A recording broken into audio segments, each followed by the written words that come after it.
Hari ini kita memperingati Santo Athanasius Agung, uskup dan pujangga gereja.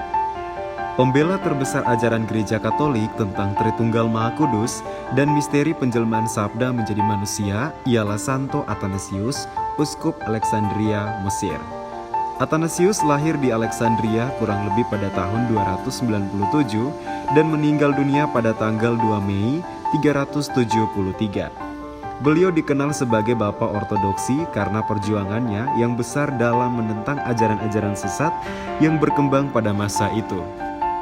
Pada tahun 318, Athanasius ditabiskan menjadi diakon dan ditunjuk sebagai sekretaris uskup Alexandria. Dalam waktu singkat setelah tabisan diakon itu, ia menerbitkan karangannya tentang rahasia penjelmaan. Sebagai sekretaris uskup, ia berhubungan erat dengan para rahib di padang gurun, seperti Santo Antonius, sang pertapa dari Mesir. Athanasius sendiri tertarik sekali dengan kehidupan para rahib itu, dan akhirnya dia sendiri pun meneladani cara hidup para pertapa itu dan menjadi seorang pendoa besar.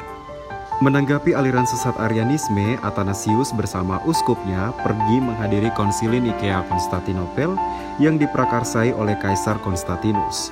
Dalam konsili itu, Athanasius terlibat aktif dalam diskusi-diskusi mengenai kealahan Yesus Kristus, pribadi kedua dalam Tritunggal Maha Kudus.